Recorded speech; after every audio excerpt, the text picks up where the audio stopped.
Yo, it's Karkat, and I'm about to show you the absolute, uncontested best Genji build in Stadium. I've tried pretty much every build you can find on YouTube, with mixed results, but with each one it felt like something was missing. Not anymore. By the end of this, you'll be wondering where this build was your whole life, and it was staring at you right in the face the whole time. I'm so excited to get this info out there because I came up with this build myself, and while I may not be the best Genji out there, those who know me know I'm a huge nerd when it comes to stuff like this. After this preamble, I'll try to be time efficient showing you the build, then I'll show you some really cool games with it in action. Anyway, that's the intro.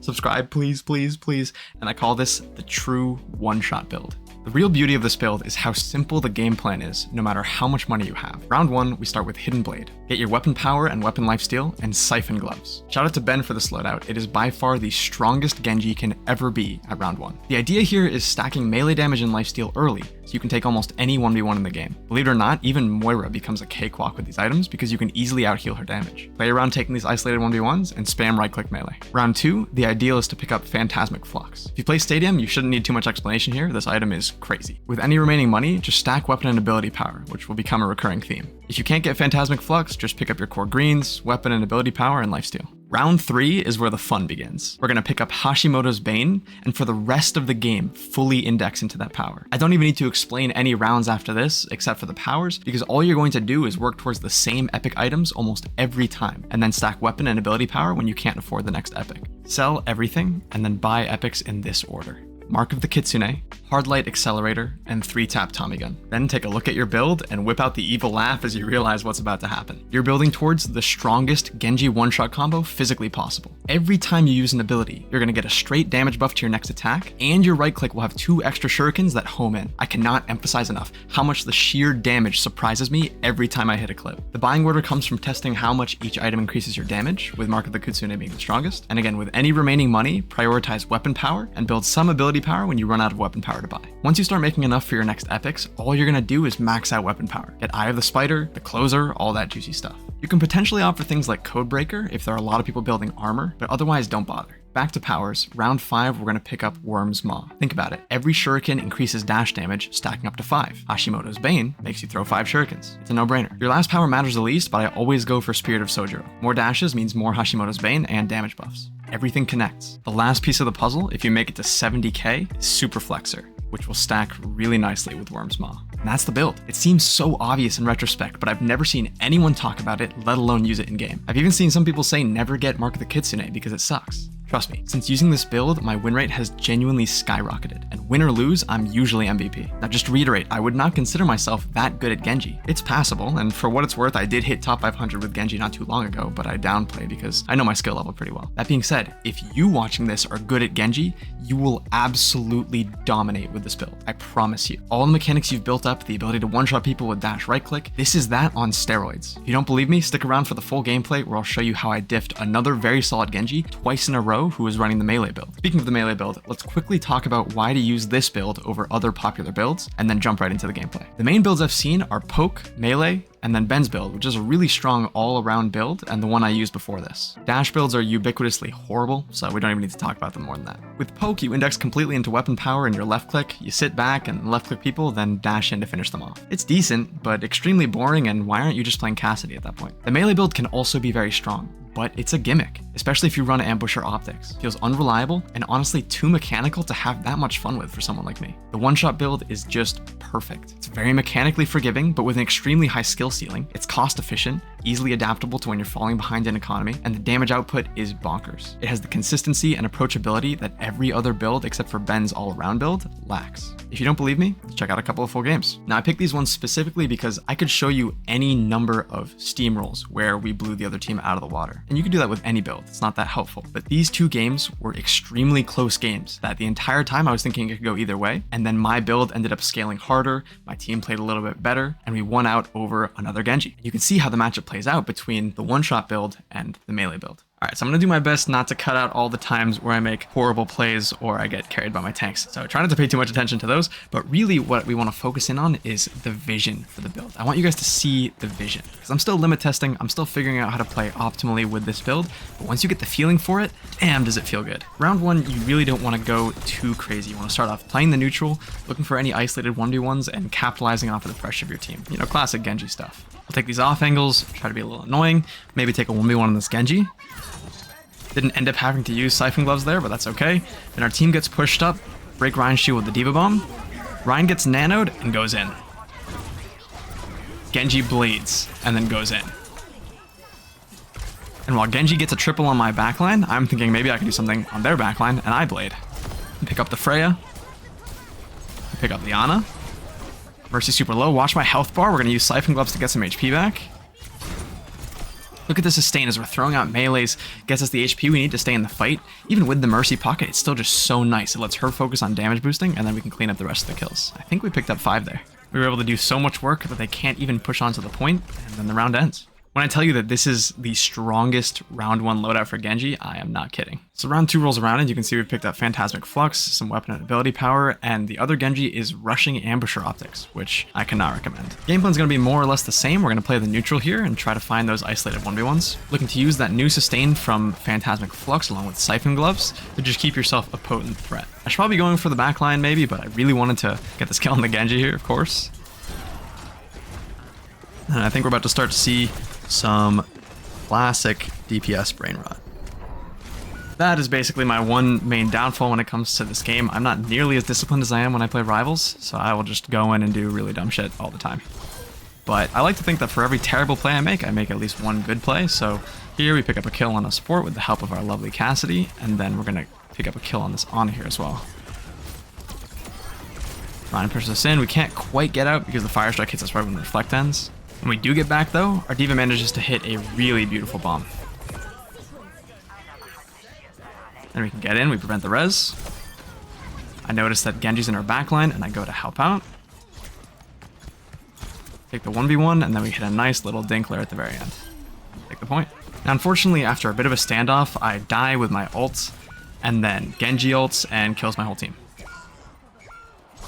So we do end up dropping round 2.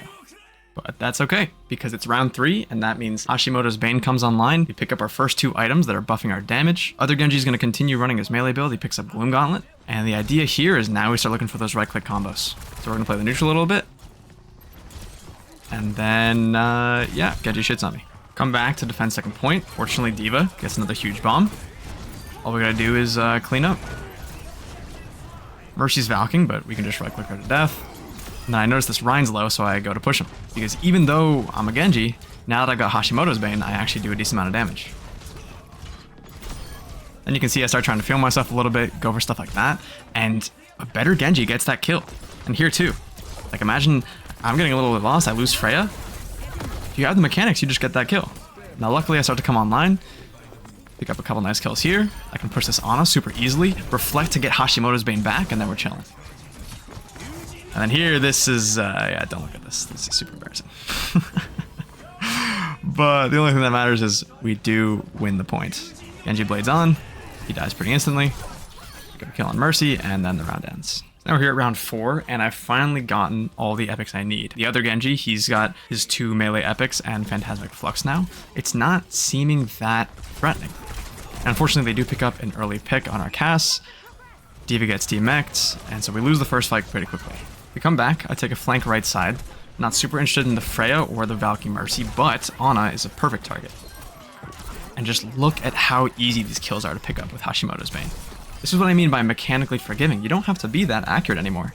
Those 2 shurikens that home in do a lot of damage. So those kills just become so much easier to get. So at this point, they're way more pushed up on us. I try to make a little play on the Rhine, but it doesn't quite pan out. D.Va hits a fat bomb. I blade, get a kill on the Ana. And then it's just me and D.Va versus Genji and Ryan. And unfortunately, I just flub this 1v1. My dash comes off cooldown at the last second. I don't press it in time, so we die. So we push this next fight. We're able to pressure the Genji from taking this flank just with Hashimoto's Bane at mid-range. We start pushing up, and then once again, Hashimoto's Bane at mid-range. Instant killing the Ana at half HP. Now here we miss the kill on the Mercy again. If your mechanics are more locked in than mine, which is probably the case, you get that kill. I die soon after that, and then unfortunately we do lose the round. Round 5, we're doing more of the same. We've got our 3 epics, we're filling up the rest of our loadout with weapon power and ability power, and then we've got Worm's Maw now. Other Genji, he's got the closer, and that's kind of it. You're going to start to see a little bit of the disparity in the pressure he's able to exert versus the pressure I'm able to exert. And it all comes down to Hashimoto's Bane. Look at that, in and out. Dash in, get the pick on the Mercy, and then the rest is just cleanup. This is the cleanup build. Watch this. Ready? Dash in. She's 1 HP. We almost got the kill. It's okay. We reflect. Hashimoto's Bane. We dash. We have it again. Place your bets. Do I stay alive?